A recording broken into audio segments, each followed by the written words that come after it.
Quel est le moment le plus heureux de ta vie ? Il y a beaucoup de moments qui me viennent à l'esprit. Les meilleurs qui me viennent à l'esprit sont tous avec d'autres personnes. Mais honnêtement, mon fils vient d'entrer au collège, alors ce qui me vient à l'esprit, c'est quand il était bébé. J'adorais le tenir dans mes bras et le faire rire et glousser.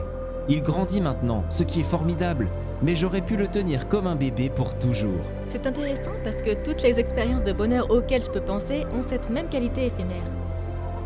Être en famille, passer du temps avec mes amis, un magnifique coucher de soleil ou un concert extraordinaire, tous les moments les plus heureux ne durent jamais.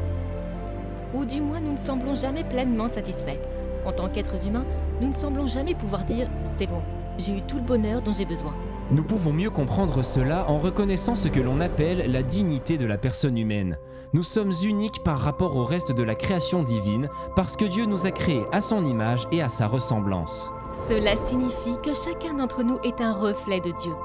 Nous sommes créés avec une âme immortelle et avec les pouvoirs de notre intellect et de notre volonté. Avec notre intellect, nous pouvons connaître les choses et connaître Dieu. Avec notre volonté, nous pouvons choisir notre façon d'agir. Puisque nous avons un intellect et une volonté, nous sommes libres. Puisque nous avons la liberté et une âme immortelle, nous pouvons faire l'expérience de l'amour, de la vérité, de la beauté et de la bonté. Grâce à eux, nous connaissons également le bonheur. En nous créant à son image et à sa ressemblance, Dieu a créé dans nos cœurs un désir de bonheur infini, parce que Dieu est le bonheur infini lui-même. Dieu a prévu que nous partagions sa vie de bonheur infini. Ce plan est ce que nous appelons notre vocation divine, ou l'accomplissement de la dignité de la personne humaine. Rappelez-vous que les trois personnes de la Trinité sont des personnes divines dans une relation dynamique de connaissance et d'amour.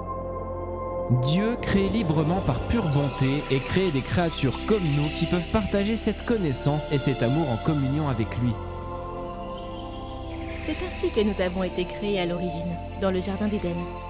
Dieu veut que nous choisissions librement d'être avec lui pour toujours. Dans le jardin, Adam et Ève ont choisi de s'éloigner de la lumière directe du bonheur de Dieu.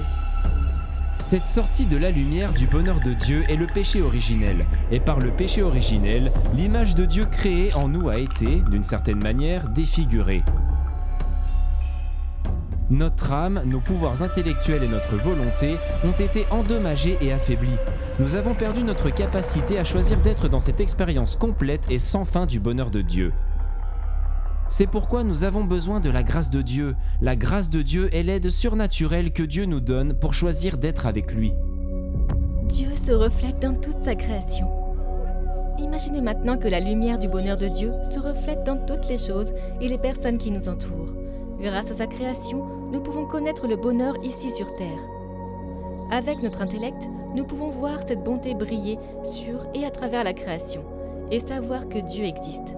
Avec notre volonté, nous pouvons choisir de marcher vers la lumière de Dieu. Mais cette lumière indirecte, réfléchie, ne dure jamais ici-bas. Ce n'est pas l'expérience complète et ininterrompue du bonheur de Dieu. Jésus est pleinement Dieu, mais aussi pleinement homme. En Jésus, nous voyons donc la même dignité de la personne humaine que nous. Il a une âme immortelle et les pouvoirs de l'intellect et de la volonté.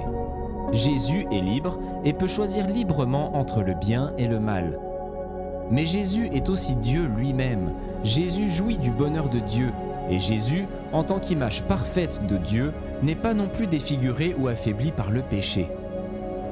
Grâce à Jésus, nous sommes invités à retrouver le bonheur pour lequel nous avons été créés.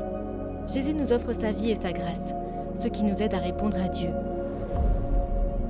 En acceptant la vie en Jésus, nous recevons le Saint-Esprit. Par le Saint-Esprit, Jésus vit en nous et à travers nous. Nous sommes toujours libres. Mais maintenant, avec l'aide de Jésus, du Saint-Esprit et du don de la grâce, nous pouvons choisir de revenir dans la lumière. Jésus nous donne la possibilité d'expérimenter ce pourquoi nous avons été créés. Cette vie en Jésus nous permet d'accomplir notre vocation divine, ou la façon dont nous avons été créés pour expérimenter le bonheur de Dieu. Ce bonheur de Dieu s'appelle la béatitude. Le catéchisme dit au paragraphe 1719 « Dieu nous appelle à sa propre béatitude ».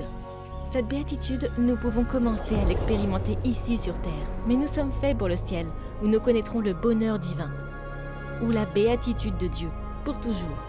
La vie en Christ répond à notre vocation divine de la béatitude. C'est ainsi que nous réalisons le désir incessant, créé dans nos cœurs pour le bonheur de Dieu lui-même.